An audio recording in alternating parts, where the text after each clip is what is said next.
Welcome to my channel. Tonight's story is Night Fears by LP Hartley. It's a story about a night watchman and the dark. If you like the story, please click the like button. If you have anything to say about the story or the video, please leave a comment. Night Fears. The coke brazier was elegant enough, but the night watchman was not, consciously at any rate, sensitive to beauty of form. No, he valued the brazier primarily for its warmth. He could not make up his mind whether he liked its light. 2 days ago, when he first took on the job, he was inclined to suspect the light. It dazzled him, made a target of him, increased his helplessness. It emphasized the darkness.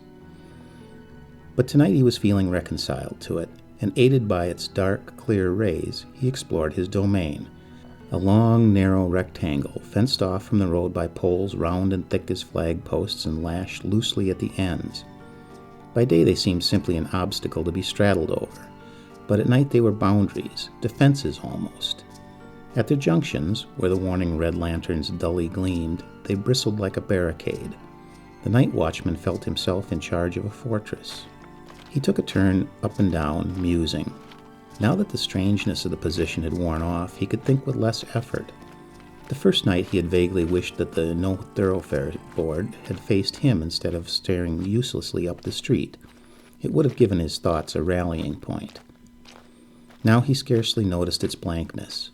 His thoughts were few but pleasant to dwell on, and in the solitude they had the intensity of sensations. He arranged them in cycles, the rotation coming at the end of 10 paces or so when he turned to go back over his tracks. He enjoyed the thought that held his mind for the moment, but always with some agreeable impatience for the next. If he surmised there would be a fresh development in it, he would deliberately refrain from calling it up, leave it fermenting and ripening, as it were, in a luxury of expectation. The night watchman was a domesticated man with a wife and 2 children, both babies. One was beginning to talk. Since he took on his job, wages had risen, and everything at home seemed gilt-edged. It made a difference to his wife. When he got home, she would say, as she had done on the previous mornings, "Well, you do look a wreck. This night work doesn't suit you, I'm sure." The night watchman liked being addressed in that way and hearing his job described as night work. It showed an easy, competent familiarity with a man's occupation. He would tell her, with the air of one who has seen much, about the incidents of his vigil, and what he hadn't seen he would invent, just for the pleasure of hearing her say, "Well, I never. You do have some experiences, and no mistake." He was very fond of his wife. Why, hadn't she promised to patch up the old blue paper blinds, once used for the air raids, but somewhat out of repair as a consequence of their being employed as a quarry for paper to wrap up parcels? He hadn't slept well. Couldn't get accustomed to sleeping by day. The room was so light. But these blinds would be just the thing, and it would be nice to see them and feel that the war was over and there was no need for them, really.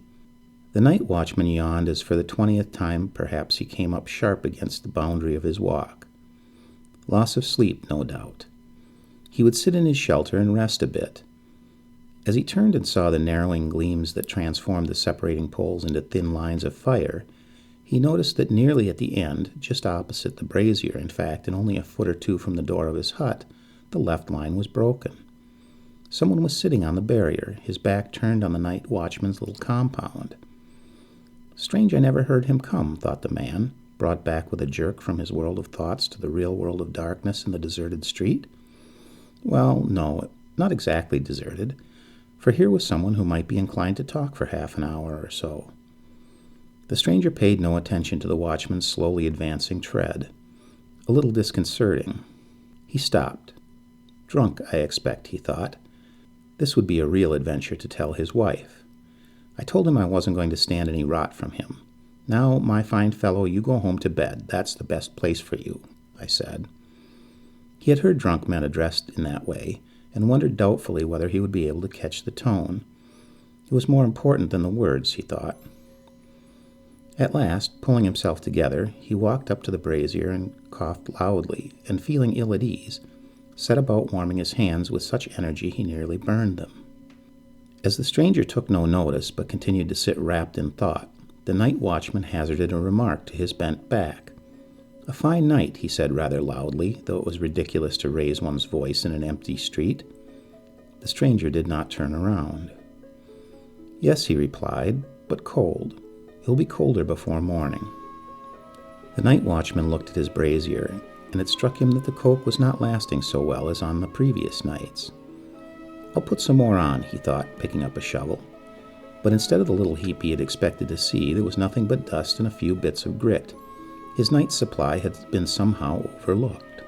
"Won't you turn around and warm your hands?" he said to the person sitting on the barrier. "The fire isn't very good, but I can't make it up, for they forgot to give me any extra, unless somebody pinched it while my back was turned." The night watchman was talking for effect. He did not really believe that anyone had taken the coke. The stranger might have made a movement somewhere about the shoulders. "Thank you," he said, "but I prefer to warm my back." "Funny idea that," thought the watchman. "Have you noticed," proceeded the stranger, "how easily men forget? This coke of yours, I mean. It looks as if they didn't care about you very much, leaving you in the cold like this."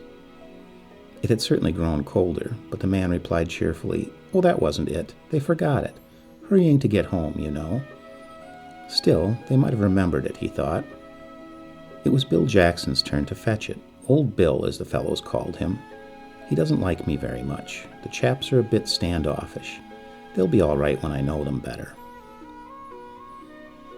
His visitor had not stirred. How I'd like to push him off, the night watchman thought, irritated and somehow troubled. The stranger's voice broke in upon his reflections. "Do you like this job?" "Oh, not so bad," said the man carelessly. "Good money, you know." "Good money," repeated the stranger scornfully. "How much do you get?" The night watchman named the sum. "Are you married, and have you got any children?" the stranger persisted. The night watchman said, "Yes," without enthusiasm. "Well, that won't go very far when the children are a bit older," declared the stranger. "Have you any prospect of a rise?" The man said no, he had just had one. "Price is going up, too," the stranger commented. A change came over the night watchman's outlook. The feeling of hostility and unrest increased.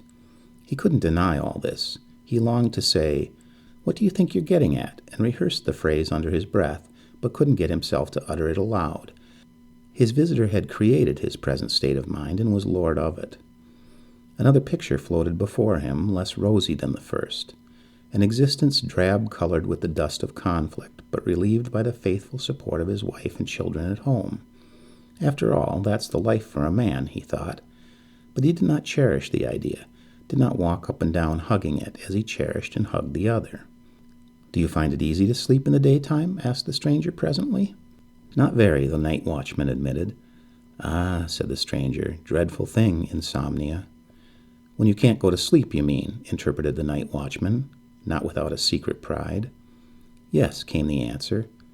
"Makes a man ill, mad sometimes. People have done themselves in sooner than stand the torture." It was on the tip of the night watchman's tongue to mention that panacea, the blue blinds. But he thought it would sound foolish, and wondered whether they would prove such a sovereign remedy after all.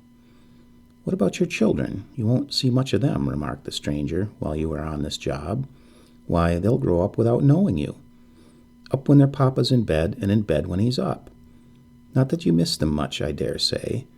Still, if children don't get fond of their father while they're young, they never will." Why didn't the night watchman take him up warmly, assuring him they were splendid kids? The eldest called him Daddy, and the younger, his wife declared, already recognized him. She knew by its smile, she said. He couldn't have forgotten all that. Half an hour ago it had been one of his chief thoughts. He was silent. "I should try and find another job if I were you," observed the stranger. "Otherwise you won't be able to make both ends meet. What will your wife say then?" The man considered. At least he thought he was facing the question, but his mind was somehow too deeply disturbed and circled wearily and blindly in its misery. "I was never brought up to a trade," he said hesitatingly. "Father's fault." It struck him that he had never confessed that before, and sworn not to give his father away. "What am I coming to?" he thought.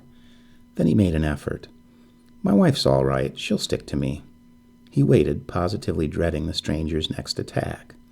Though the fire was burning low, almost obscured under the coke ashes that always seemed more lifeless than any others, He felt drops of perspiration on his forehead, and his clothes, he knew, were soaked. I shall get a chill. That'll be the next thing, he thought. But it was involuntary. Such an idea hadn't occurred to him since he was a child, supposedly delicate. "Yes, your wife," said the stranger at last, in tones so cold and clear that they seemed to fill the universe, to admit of no contradiction, to be graven with a fine, unerring instrument out of the hard rock of truth itself. "You won't see much of her, either. You leave her pretty much to herself, don't you? Now, with these women, you know, that's a risk." The last word rang like a challenge, but the night watchman had taken the offensive, shot his one little bolt, and the effort had left him more helpless than ever. "When the eye doth not see," continued the stranger, "the heart doth not grieve. On the contrary, it makes merry." He laughed, as the night watchman could see from the movement of his shoulders. "I've known cases very similar to yours. When the cat's away, you know. It's a pity you're under contract to finish this job." The night watchman had never mentioned a contract. "But as you are, take my advice and get a friend to keep an eye on your house. Of course, he won't be able to stay the night. Of course not. But tell him to keep his eyes open." The stranger seemed to have had his say. His head drooped a little more. He might even be dropping off to sleep. Apparently he did not feel the cold. But the night watchman was breathing hard and could scarcely stand. He tottered a little way down his territory, wondering absurdly why the place looked so tidy. But what a travesty of his former progress. And what a confusion in his thoughts, and what a thumping in his temples. Slowly from the writhing, tearing mass in his mind, a resolve shaped itself. Like a cuckoo, it displaced all others. He loosened the red handkerchief that was knotted around his neck without remembering whose fingers had tied it a few hours before, or that it had been promoted, not without washing, to the status of a garment from the menial function of carrying his lunch. It had been an extravagance, that tin carrier, much debated over and justified finally by the rise in night watchmen's wages. He let the handkerchief drop as he fumbled for the knife in his pocket, but the blade, which was stiff, he got out with little difficulty. Wondering vaguely if he would be able to do it, whether the right movement would come to him, why he hadn't practiced it, he took a step towards the brazier. It was the one friendly object in the street. Later in the night, the stranger, without putting his hands on the pole to steady himself, turned round for the first time and regarded the body of the night watchman. He even stepped over into the little compound and, remembering, perhaps, the dead man's invitation, stretched out his hands over the still warm ashes in the brazier.